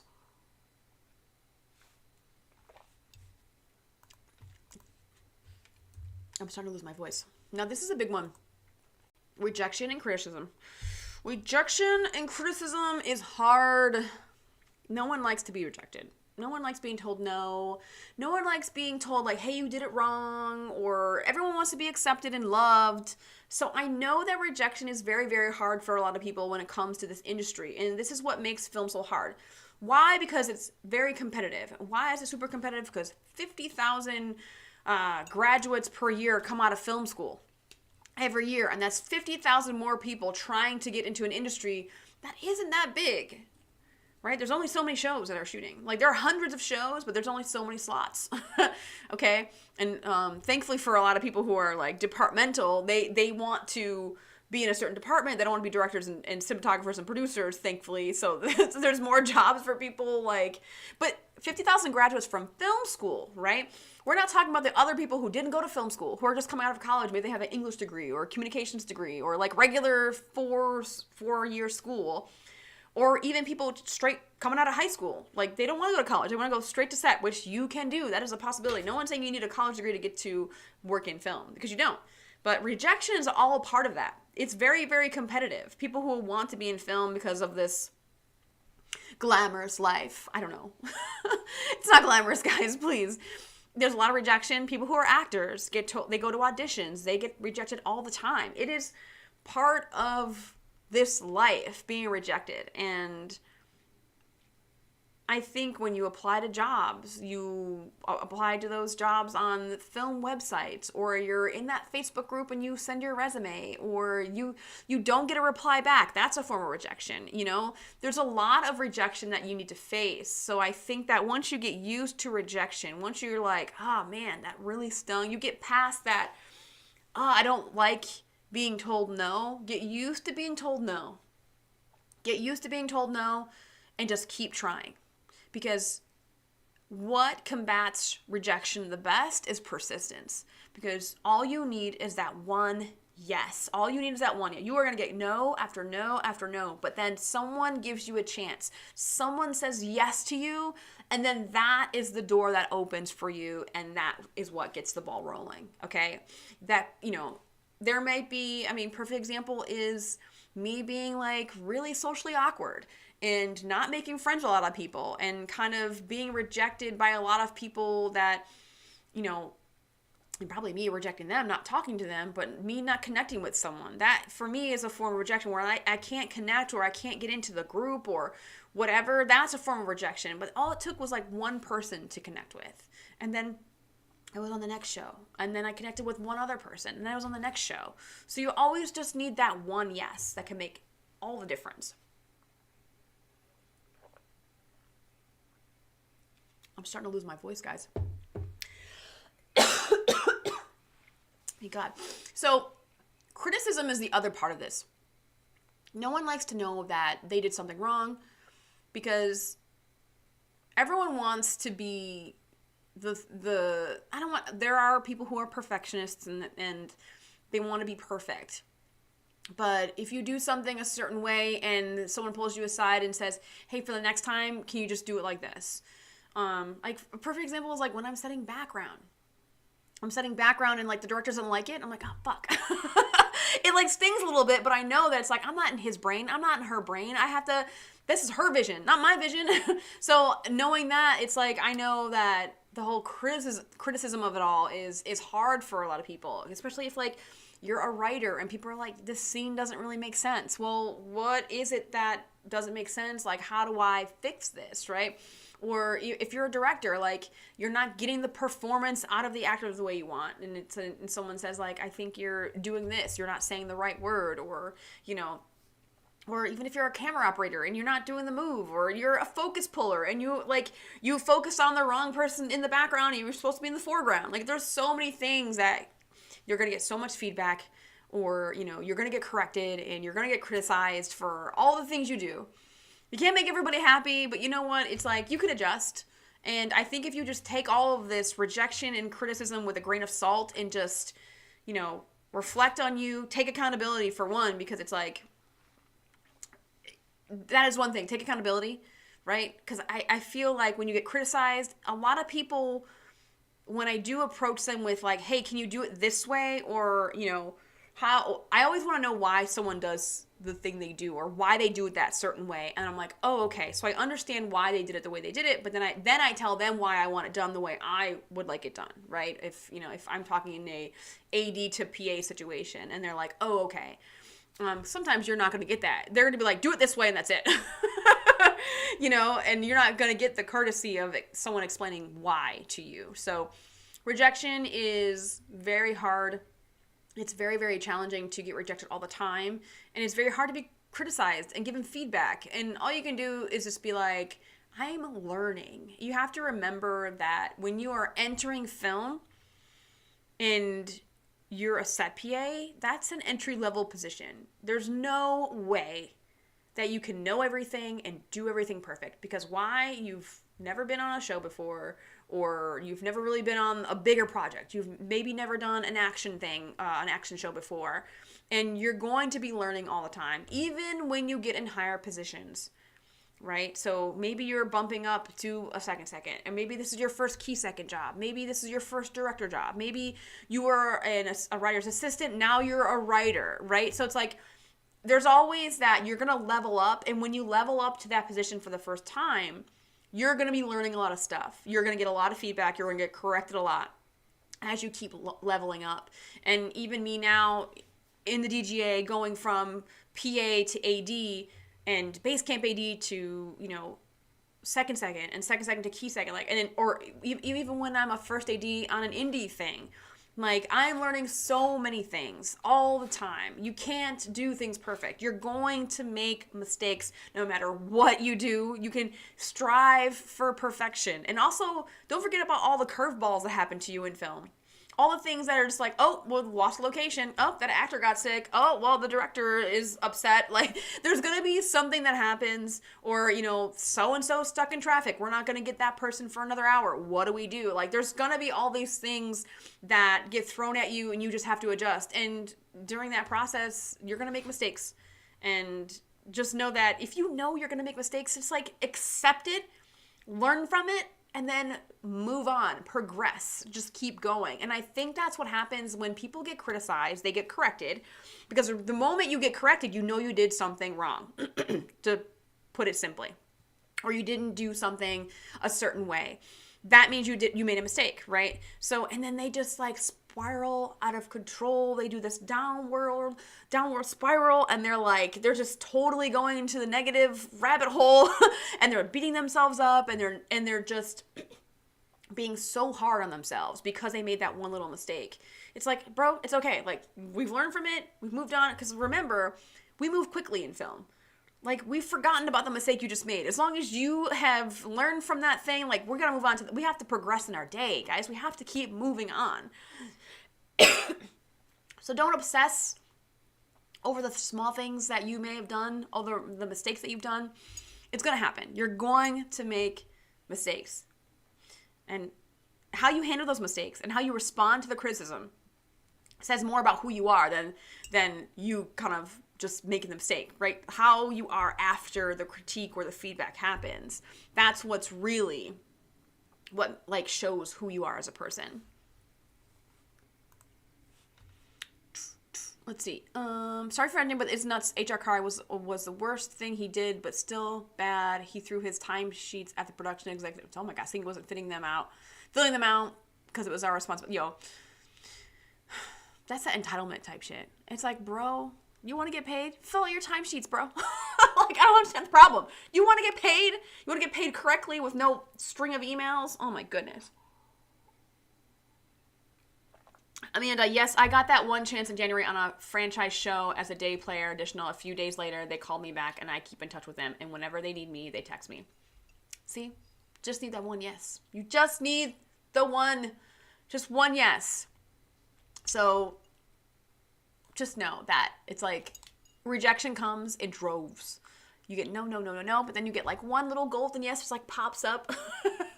Like a little lovely bubble of like, yes. And it happens. So, and I feel like all the opportunities I've gotten, I feel like that was like, this is a yes moment that I've been waiting for out of all the no's. So another thing I have to address is creative challenges, because film is wildly creative. Obviously, it is like the most collaborative, creative medium that there is because there's so many disciplines all put into one project, right? And if you're a director, or if you're a production designer, or if you're a costume designer, if you're the director of photography, if you are the writer, if you're the producer, you are dealing with the creative choices of filmmaking. And if you don't know how to collaborate, that's going to be very, very tough for you. Because while a director is the vision and they are the leadership of a film or a TV show, there are going to be multiple other people that are going to have a say in the outcome, in the result, in the footage, or in the final product, right? And even as an actor, you have creative choices as an actor. So a director may want it this way, but you're like, you know what? It doesn't make sense if my character does this. And some directors lose their mind. They lose their mind when an actor says, I don't think my character would do that. But it's like, you have to trust your actor and you have to hear them out. You know, give them that chance to be like, yes, do one for you and then do one for me. Do one take like the way you feel it out and do one take the way I want it, and we'll see what works. You know? So, and also with like what the director sees versus what the director or photographer sees versus what the camera operator sees. What a camera operator can come up with may not be what the DP wanted. And then what they come up with might be like, no, that the director says, no, that's not what I was thinking. So there's a lot of things that everyone sees it a certain way, but it all has to come together collaboratively. Like there's got to be like a synergy. There's got to be like a syncing up of the minds creatively. And sometimes it can cause a lot of friction.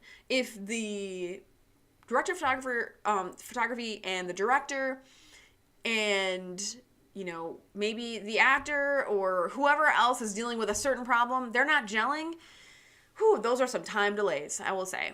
If they can't come together, it makes for a lot of friction. It makes for, I will say, a lot of confrontation. So that's why people choose to work with the people that they know they get along with and they know they like. For example, you know, Hans Zimmer always works with the same directors because they see things.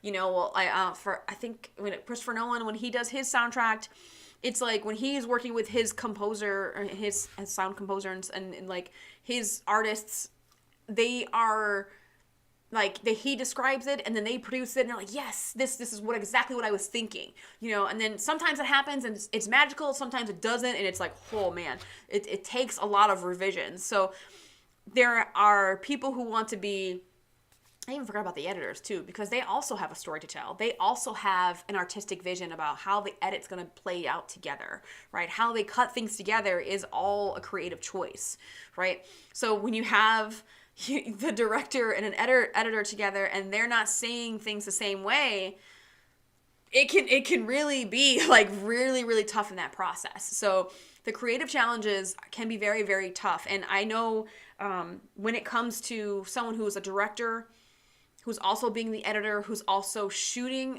which, you know, director, editor, and the director of photography, like 3 of those creative positions all in one brain, you do have more creative control. And that's why people do that. That's why they're like, I want to be the producer, the writer, and the director, because then they have more creative control and less people being like, we should do it this way. And also, don't forget, the studio has a say.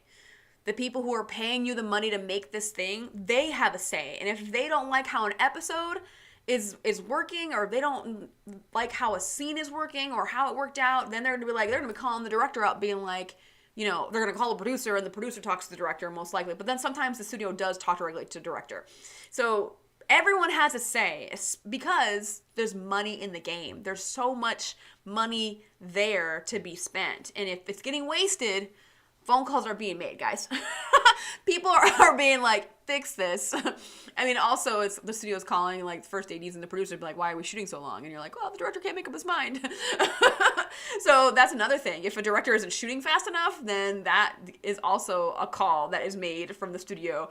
So creative challenges are very, very big for a lot of people. And it's also why you've seen a giant rise in actors who are directors and actors who are producers, because they don't want to just wait around for a role to be casted. They want to create their own roles. They want to direct their own roles. So I get it. Creative challenges are very tough for people to stomach. And that's why they're like, if I just get high enough and then I'm all 3 of these positions, I don't have anyone tell me I can't do things a certain way. So that's one thing. So creative challenges is very real, folks. And if you can't collaborate, or you're collaborating with the wrong people who don't see things the way you see things creatively, then that's when you know you're like, all right, I'm not going to work with that person again. I'm going to work with this person again. And that's why people hold on very tightly to the people they get along with and they creatively get along with. Going to chat, make sure I stay hydrated. Oh my goodness.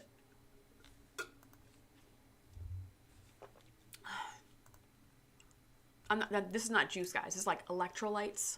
In case anyone wants to know what I'm drinking, they're like, what is the pink stuff? Hi, Daniel Evan, Manchester, UK. Happy you're here. Thanks for joining me. Obi-Wan, Hans Zimmer talked about creating music for Dune 2 before they were even greenlit. He rang Dennis up, who was wondering why he was getting more music when the first film was coming out. I liked the music more for Dune 1 than Dune 2. That's where I fall with that. I don't know why. I thought the music was more powerful. I thought the movie as a whole, Dune 2, was great. Oh my God. I thought it was great. But I did like the music from Dune 1. That's maybe because I watched it on IMAX and I was very overstimulated with the picture in front of me. Would I watch it again? 100%. I believe my last one is coming up. Yes, my last one's coming up.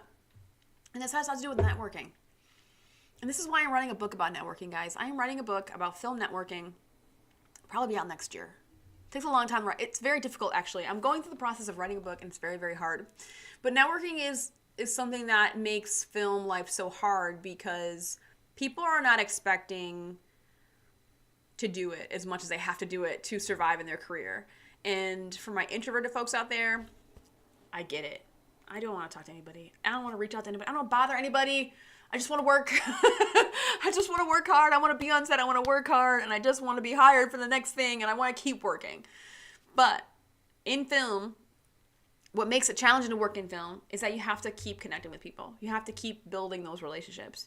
You have to keep making sure that you connect with people on a human level. Networking is seen as such a negative thing. Networking, for the most part, especially when you're in LA, on the West Coast, I feel like it's even worse for what people see networking for, because they think that you have to be someone you're not, that you have to be fake, that you have to use people, that you have to step on people, you have to like compete with other people and make sure you're, beating out the competition. And if you're networking the right way, it's really not about that.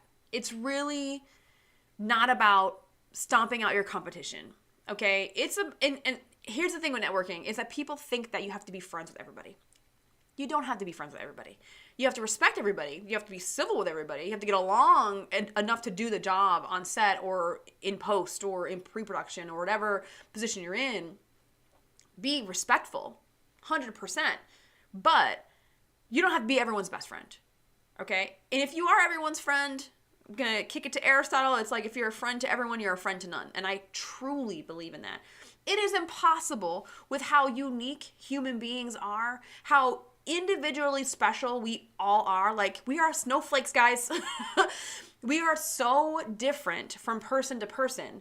How is it possible that you're friends with every single person unless you're being a person that you're not, or you're faking it to each person, or you're adjusting to each person?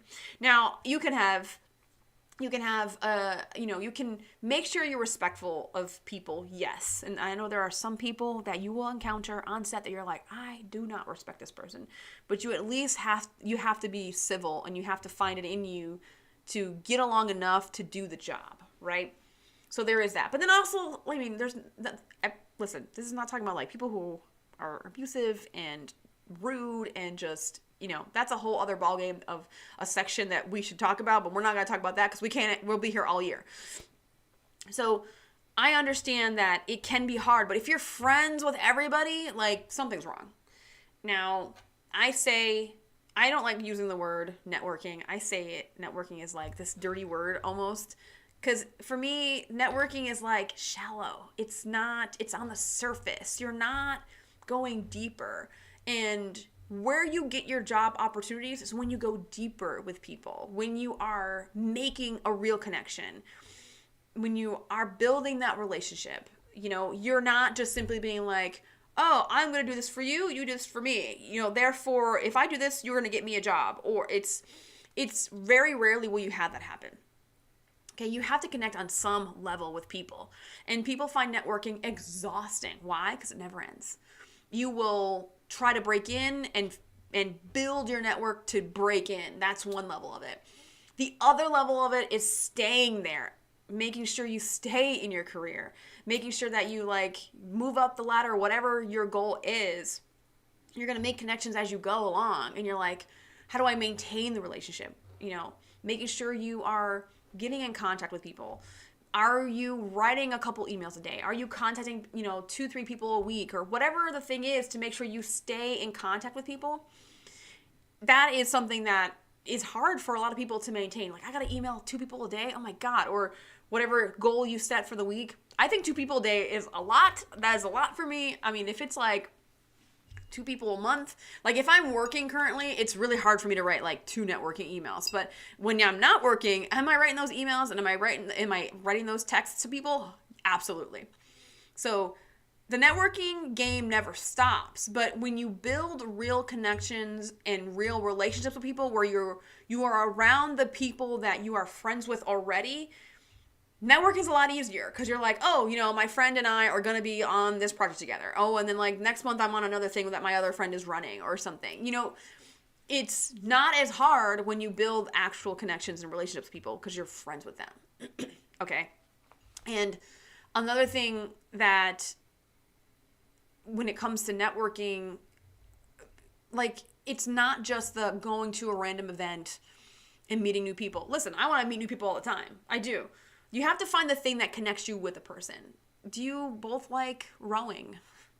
Are you both like romance novel enthusiasts? You know what I mean? Like, how are you going to remember this person?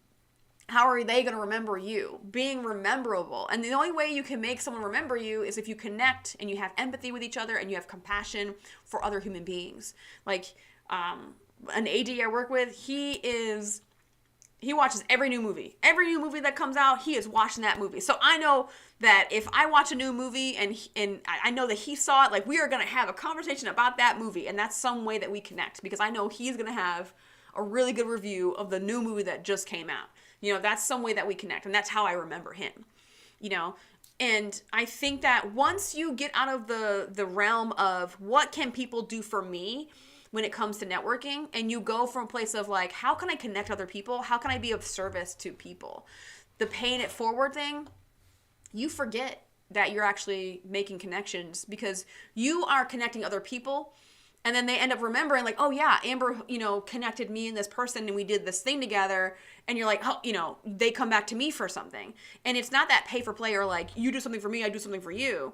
Like, I honestly go through this and think like, how can I help my Beyond Film School alumni? How can I help that person who just wrote me an email asking for my help about this? Like, how can I service them? How can I help them? When you start to turn it around and be like, how can I help other people network? Then in turn, you're automatically like networking and you're helping people and it's like you're connecting on a different level than just being like, what can this person do for me? How can I get a job from this person? It's like you have to change the perspective of networking. And my book's going to talk all about that. I can't wait. Like writing a book is very challenging. I was never expecting how hard it actually is. And when I get to the finish line, I get to call myself an author. It's going to be dope. And everyone's going to be like, Amber, I want to buy your book. And this book was amazing. I don't know what kind of goal I have for this book, but like, I'm very excited to like write this all out because I feel like it doesn't get said enough. People see it as like this necessary evil to make their career go. It is a challenge, but once you turn it around, it doesn't become a challenge anymore. It just is like this, you're not thinking about it because you're just being a human being and you're getting along with other human beings and it's like, oh, it's working, So networking, the power structure, the hours, the schedule, these are all things that make film life so hard. And I want people to realize these are the challenges that you're going to face. And it is hard. And that's why people give it a few years. Some people give it like 5 years, and then that's it. They're like, all right, this isn't for me. And it's like, if it's not for you, as long as you know it's not for you, you have made that life choice, you have not failed. And I think that a lot of people I have the goal of being a film director, and then they realize they directed one short film, and they're like, wow, that sucked. I don't really like being a director. And then they feel guilty that they've changed their goal. But you can change your goals all the time. If you don't like film, it's okay. You can leave. It's all right. You can find something that works for you. And I feel like some people, once they set the goal, they feel like no matter what, they have to achieve it. And not realizing how hard it is. They're like, for me, it's like, I know it's hard, and I feel like there's a pride that comes with how hard it is, and you're like, I did it. I finally did it. So therefore I feel like I have to stay. But also I do think about if I do leave film, what would I do afterwards? What would I care to do? What would my life be like if I stopped working in film? And that, when you get to a certain age, you're like, you know what, if you do want to have kids, or a dog for that matter, what would I prefer to do? There's nothing wrong with changing your goals. And I just want everyone to know that, yes, film is hard, and you can do it. You can do it. It's very doable. You just have to take care of your body, take care of your mind, and just stay kind, honestly. I think that's the basis for surviving and thriving in this industry, is treating everyone with kindness. Having patience and empathy and compassion is what's going to get you through these days. Not yelling at people, not being rude, not being entitled, or no one's paying attention to me. Get your ego in check. Don't take anything personally. And you're going to be a lot happier on set. So while these challenges are in place, it is completely possible to be very happy working in film and figuring out what works for you and what department and, what you really want to do with your life. So it's not impossible. It is it is hard, but it's also very rewarding, because man, I wouldn't be able to pay off my credit debt. I wouldn't be able to live the life that I live if it wasn't for this hard life, So I just want everyone to know, while there are challenges, it's completely possible to be very, very happy while working in film and in trying to have that work-life balance. And also don't take every job. Go on vacation, guys. I'm not talking about expensive vacations. There's a way to budget vacations and vacation, not cheaply, but efficiently with, a certain amount of money. Make sure you set aside money. When I'm on a job, I wish I had done this, but somehow when I was on every job, after every job I finished, I was I would go on a vacation, whether it was just for a week or a weekend or 10 days or whatever.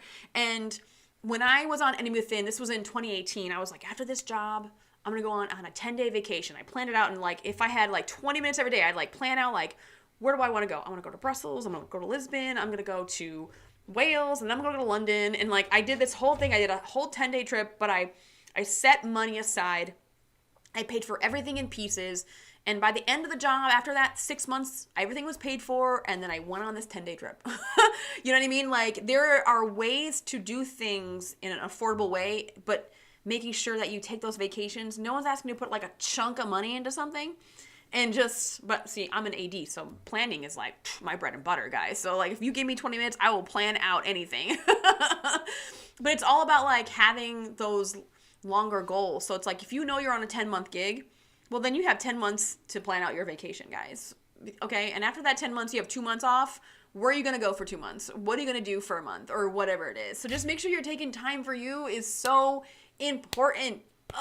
Take time for you, because then film life gets harder and harder and harder when you're not getting the rest, you're not rested, you're not getting that sleep, you're not getting that mental recharge, you're not doing the things you love that makes your soul happy. Then yes, life in film gets harder and harder. On the weekends, I choose to spend my weekends doing this because I love to live stream. I love connecting with my audience, my subscribers on YouTube. I love it. And then I'm making a video, or I'm exercising, making sure I do the things that I love, because by Monday, I am recharged. I am ready for the challenge for the next week. And then I love film all that much more because I'm in a better mood, right? Because it's all about whatever mood you're in affects how you see the day. So it's all a mental game. All of it's a mental game. How you see things really affects how it challenges you, or does it like give you life? Does it recharge you? How you see it, your perspective, your mentality towards that thing is going to directly affect how you feel on set and how you're like reacting to certain things. Because I know that like if I'm not rested, something that would not normally bother me, and maybe I couldn't fall asleep, and then I was late to work, and then then I didn't drink enough water. It's like now everything annoys me. Normally the small things would annoy me, but I'm like, oh my God, basically I was in the most miserable mood last Friday. I was so miserable. I was very frustrated with how I felt like where my place was as far as like my job as a second versus like how the PA saw me, what the higher ups were I felt very isolated, and I was very miserable. I was very quiet. I didn't speak. I was like I did not smile. I was just surviving the day. And someone came up to me and they're like, "Hey, Abby." And I was like, my fucking name is not that. I like snapped at this person because it was like the last straw. I was like, while I feel isolated and that I don't matter and I feel all these horrible things, now someone doesn't even know my name. It hurt me so much, and I honestly like lost it on this person. But later on, it became really funny, and I'm glad like he didn't hold it against me, and I apologized and whatever. But I was like, we've been working for 6 weeks, and you don't know my name. I see you every day. You know what I mean? So it was like, I think normally, and people mistake my name all the time because my boss's name is Abby, right? So, and there's also a number of people who are also named that as well. So it's like, normally I wouldn't get mad and I would just laugh it off. But that day, because I was miserable, I felt like I didn't matter, and I felt just so low that small thing just totally, it was like totally just sent me over the edge. And, so that all those things matter, and especially not having enough sleep, and I was hungry at the same time. It was a whole thing. And also me, I felt like no one liked me. I was having a very, very bad day. It was horrible. So, but yeah, all of those things add up. Crazy. Yeah, wait, you've been here. Hi, do you think we should be preparing for another hot labor summer? What do you mean? Like, are you saying like more work or less work? I don't understand why do I not understand this question? Thank you, Amanda, for saying making connections is important. Need to do a TED Talk, Amber. This is great advice. Yo, I'm going to be making these reels off my live stream. So I think that's it for now. My voice is going. It is very scratchy. I'm like losing my voice. If you have any other questions, please put them in the chat. I will try to get back to you. If you get it in now before I sign off, we'll like answer them really quick. But I just want everyone to know that like the challenges exist, but you can overcome the challenges. Thank you so much for being here on this live stream. What do I got going on? I have my online course. If you cannot take my Set PA course in New York City, it is available online. That is at your demand. You take your time. There's those quizzes there and all the things. If you need to learn how to be a Set PA and you're trying to break in, I give you all the things in an online course at like half the cost of my in-person course. So my in-person class is happening in June 22nd, 23rd. That class is halfway full. So get in while you can, and they usually fill up. Like, I'm surprised it's halfway now. I'm actually like, wow. And we're 3 months away. 3 months away, I think, this weekend. This is when the class is going to happen. So I'm very excited for the June class. I have a lot of great people in there already. I'm very excited. Currently writing that film networking book. I am only on chapter 1, part 1, chapter 1. And I'm realizing, like, I got to put, like, personal stories in here. So it's actually... when I'm writing this book, I am on the way to work, like I'm in an Uber somewhere, or like I'm fitting it in like 20 minutes at a time, which I'm learning is like for me, I like to do something to like, I wrote this subject and it's complete now and I want to move on to the next subject. I'm finding that I can't do that with my schedule, so I'm trying to fit in these 20-minute, half-hour things where I'm fitting in the writing where I can. But yeah, I have so many things to think about when it comes to like, how do I want to format this? Do I want to self-publish or find a publisher? Am I gonna? It's a lot of challenging things that I'm like very, very happy to take on something new, because I like making videos and doing film, but like writing, trying to be an author, like what? That's crazy. I'm glad I'm like, I'm doing something new, and I'm very, very grateful to be in a spot where I can be like, I'm trying to manage my time and be productive as possible. More strikes. So crazy. I'm talking about more strikes. So here's the thing is I've been living in a bubble because I'm working in production right now. I'm on a show. So I've definitely been living in a bubble, and I haven't really been looking at the trades, which I know is really bad because when you work in film, you want to make sure you look at the trades. So as far as I know, from what I've heard from 600 members, is that the talks are very calm right now. So, and I think everyone right now wants to avoid a strike. Everyone is so much in recovery that I think everyone's like, okay, let's get the best deal possible, but let's try to avoid a strike. But I know for a fact if they need to, they will. But I don't know if once they ask for a vote to authorize a strike, if they would actually pass, because you'd have to have, I think, at least 50% of your membership vote for yes to authorize a strike, which I don't think.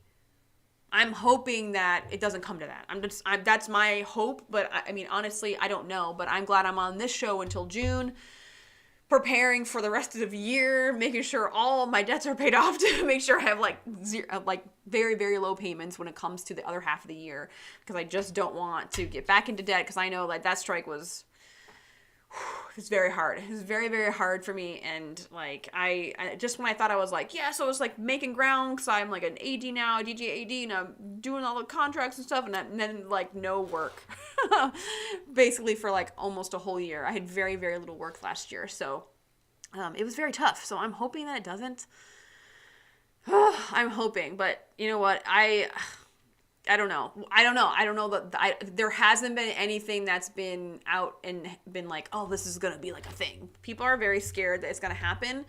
That's why still some things haven't really started shooting. There are some people still holding off production because they want to know the result of this possible negotiation thing, where they might go strike. So I'm just keeping thoughts and prayers, guys.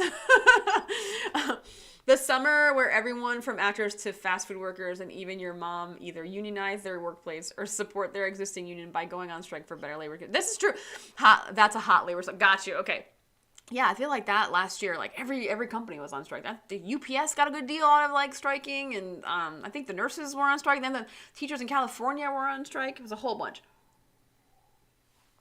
All right, so I'm hoping that we don't.